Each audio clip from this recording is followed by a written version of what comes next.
to read other people's stories, but I kind of like to make my own. Tell me, Alan Collins, do you like stories? Yes. I love stories. Let's make up a story from wherever you like in the day. Alan, would you say stop at any point? Stop. Stop here.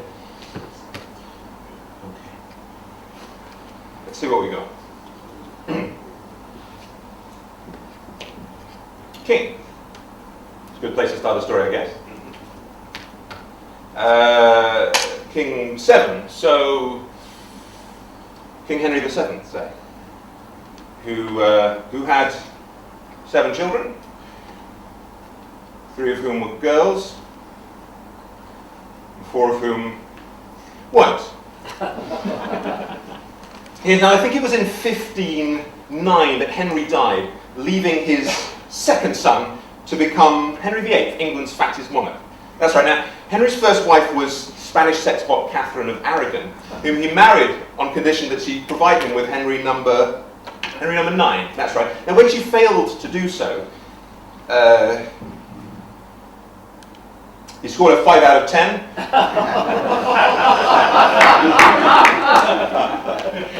And went on to marry Anne Boleyn. Are we following? There will be a test, by the way, at the end of this trip, so you might want to take notes.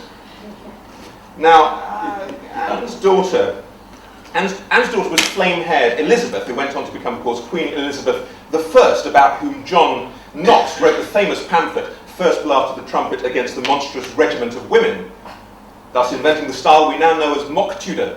These are the jokes, guys.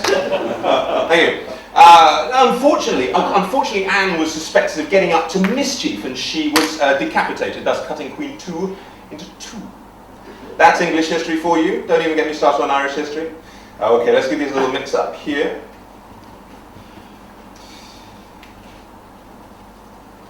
Good. Now, since 310 AD, since 310 AD, the Vatican had ruled the Western world, and it was Pope Clement VII, Pope Clement VII, in one of his less clement moods, had squared up to Henry and said, "Who are you to defy the will of the Catholic Church with His Highness divorce?"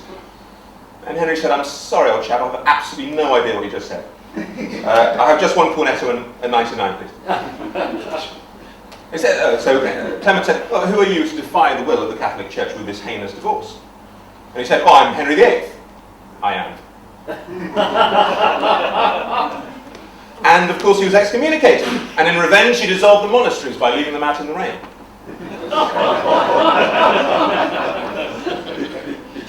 And he was helped in this by 4 trusty comrades. There was Thomas Cromwell, Thomas Cranmer, Thomas Wolsey, and Thomas More. There was a guy called John Smith also in the running. They just found his name too confusing. Wife number three, was Jane Seymour, who also went on to play the role of Solitaire in the film Live and Let Die. It's amazing.